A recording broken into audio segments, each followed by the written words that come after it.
So the first question will come to mind is, what is growth factors? And I understand because of the line of work I've been involved in, a lot of people wanted to hear about the stem cell and what happened to it. And I'm going to try to stop myself talking about the stem cells as much as I can, because I want to tell you more about the growth factors and what they do. And growth factors are really, when you ask what the growth factors really are proteins. And what they do are they're messengers. This is the best terminology that came. I think when you read a lot of literature, you'll understand that this is really their messengers. And each cell in our body have receptors to growth factors. So we were born with growth factor receptors because, you know, the cells to have a function, or so the group of cells will call tissue, and this tissue or these cells to have a function, they need to communicate. And one way for them to communicate is through growth factors. So, and they are very versatile. Is there a laser pointer? Oh, okay.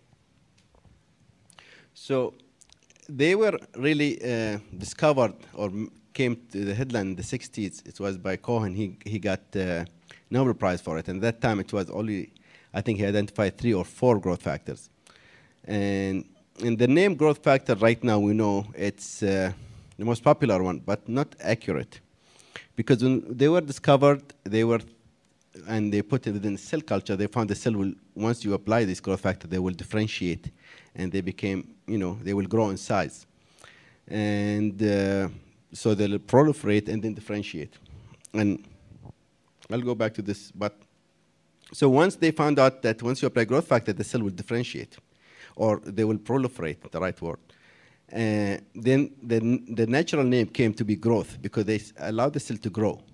That's the term growth factors came into place, and it's been since. And right now we know the growth factor, they don't do that only. They do multiple functions. Right now, when they first discovered, there were 3 of them. TGF-beta is the main player, and PDGF. Right now there's 117 different growth factors that are in place. And they all have different diversity and different functions. And when I say here proliferation and or differentiation, when I teach this in the medical school, a lot of the students won't understand the difference. And this is really a huge importance when you study biology or study the cells. Is proliferation means the cell will proliferate, so will increase in number. So if you have 1, it will come 4, and so forth. Differentiation is when the cell change its function. So if it's one cell, it's a fibroblast or skin, it will change its function. So this way, you'll have expand on the colony, so there'll be more numbers, and then they will have also different function from what they started from. And this is actually done by growth factors. So the growth factor will allow you to proliferate and differentiate. And obviously, they have this many functions right now. The most popular will be, you know, is like to stimulate the cell division. And actually, the right word is renewal. Because cell division means the cell will just be there and then it will multiply. Renewal will be it will multiply, yet they will be recycling. So they allow the cell to communicate. They also have the ability to turn on and off a certain cellular function. So if the cell is overreacting, it will actually bring it down. And if the cell underreacting, it will bring it up. And this is very important because a lot of the questions sometimes I get, they say, well, if the growth factors from what we know, and I can tell you, when we study this, we tell you growth factor will allow us to divide. So the next question will be, well, if you put growth factor, will this cause certain cell to divide more, like cancer cell? Will this cause the cell to be cancerous or carcinogenic? And the answer is no, actually, because so far there hasn't been any publication that will indicate that, you know, growth factor use will increase that, you know, and it was associated with PRP, which is plasma-enriched, you know, treatment, which people will spin the blood and take the plasma out and inject it. And there's a lot of growth factor there, so will that enhance or increase the chance of carcinogenic? And I'm sure the doctor will tell you it doesn't, you know, and it's been used many times. I don't know how old it is. I know when I was there was used. So I would say 30 years probably when it's been really used. And as a result, it's still being used right now. The doctor just told me that it's becoming really more popular again. So they don't cause the cell to just own and just proliferate randomly. It's actually control the selectivity. So the cell grow and also involved in a lot in right now renewal of cell and blood vessel. PDGF is actually just been approved almost a month or 2 months ago for prostate cancer treatment, because they found out PDGF actually, we always know it will increase the blood supply, but now they found out it will actually regulate the angiogenesis. So there'll be less blood supply going to the cancer cells. So it became regulation, not so much just enhancing or improving or increasing the blood supply to a tumor. So these are the growth factor or the main growth factors that found in the product, but also that plays really important role in therapy. Excuse the ANG. This was an old slide that I have, and at that time the company was called ANG when it first came out. So PDGF, and here are the function, and I think Skin Geeks are providing this in their website. And you can see promote wound healing, PDGF, and remove scar tissue is fun, stimulate angiogenesis. I just talked about it. And I think the word stimulates could be, say, regulate. It will be even more accurate.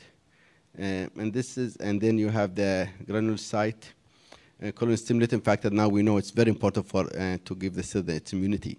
So it's very important in recruiting lymphocytes. In 2008, late 2008, I was invited in Korea to give a talk in the medical school there. And this is the slide. And they wanted to know really what's the story with growth factors, what's happening in cosmetic and so forth. And I had this slide, and I said, there will be, so I was talking in the future sense, I was telling them it will be, growth factor will play a huge role in the future in therapy, in medicine, and cosmetics. And that was in 2008 when I just came out with the product. And I was predicting it will, they'll play really a huge role. And a lot of people, when I come to a meeting and I meet a lot of doctors, people who are really in the pulse, they'll tell me, this is where I think the medicine is going, because we've been doing this old techniques for a long time, and we haven't seen really drastic improvement. Right now, we're trying these things, and we see a lot of improvement happening.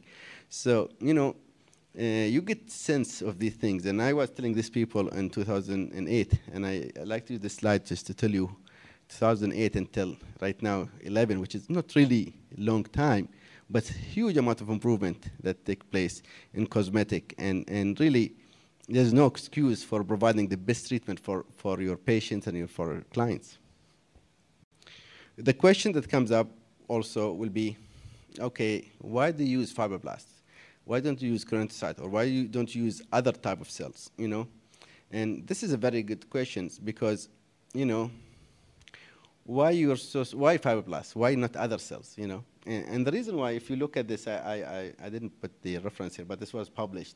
And you can see when there is a wound, which is what growth factor really been known for, repair wound, fibroblast is actually second to capillaries in terms of involvement in wound care. In fact, fibroblast has been most studied as for wound and growth factor production than any other cell line. And the reason why is because fibroblasts produce more growth factor than any other cell lines. And I used some of this publication. Actually, they all, I picked them because they all came from the UK institutions, so I think some of you may be can relate to it or know the people. My favorite is actually this one, because a lot of us who are involved in science and biology, we study phenomenon, we study insight. This group is in Edinburgh. What they did is actually they made a formulation, a mathematical method to calculate the deposition of collagen and using and wound healing. So they put a formulation that will tell you how it will be repaired and what the time and stuff, which is very unique because you don't see this a lot in science. So, and you can see they all use fibroblasts. Because really fibroblasts are the most potent cell that will produce growth factors. So it makes sense for anybody who is involved in wound healing is actually to use fibroblasts as opposed to any other cell line. In 2006, and I was studying in the US, I went to a conference in San Diego that deal with burn. And one of the gentlemen there I met, his name is David Gonzalez, and David Gonzalez was the chair of the wound burn units in Mexico. And Mexico ranked third in the world in terms of burn incidents, especially for children. So he was attending the conference, and we were telling him, you know, we have this artificial skin that we do. So you don't need to do skin graft anymore. We can do artificial skin in the lab, and it will improve really the repair of the skin, and it will be really useful for burn.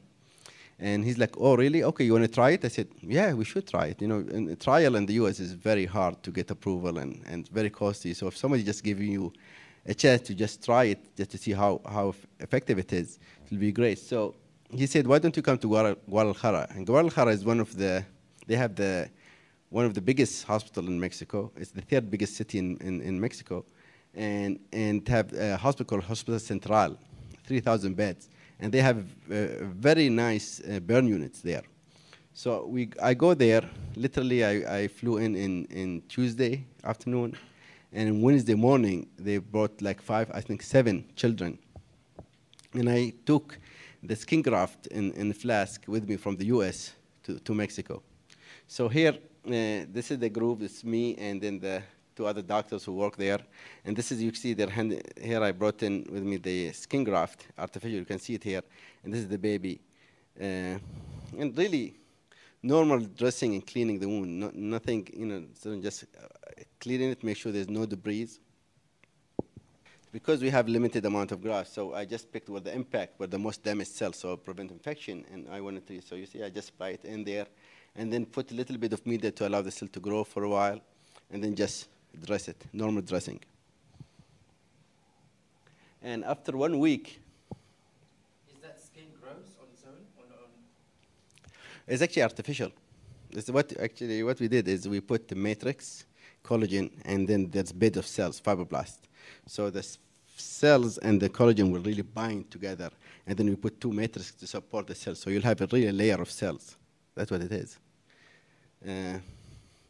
And this was a week later, they sent me these pictures, and actually they sent off all the pictures then.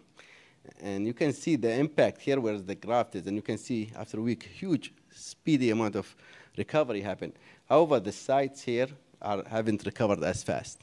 And so this was expected because this is what we wanted to happen. The other thing that I noticed actually, here there is not as much improvement, but then there is kind of improvement here. Not so much here, but you know, there's an improvement here, and there's no graft here. And I wonder why. I was wondering, like, okay, I've seen this patient. I know he did not just snap out of it. There's something that happened.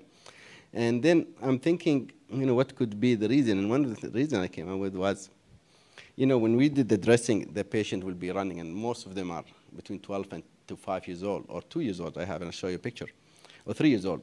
And what happened is, when you go like this, the gravity will come, and the liquid we have here from the fibroblast to maintain them will actually drain like a river. So if I take water and I pour it in my hand, it's not going to go straight, it will go like it will follow my muscle structure. So this is what happens. So growth factor is actually on contact. So this liquid that have these molecules on contact will speed up the process of healing. And you know, so you can see there is like really structure of like a river. So I knew this is you know, growth factors that or enrich media with growth factor will speed up also the process of healing, not as fast as here, but nevertheless there's a process, there's healing happening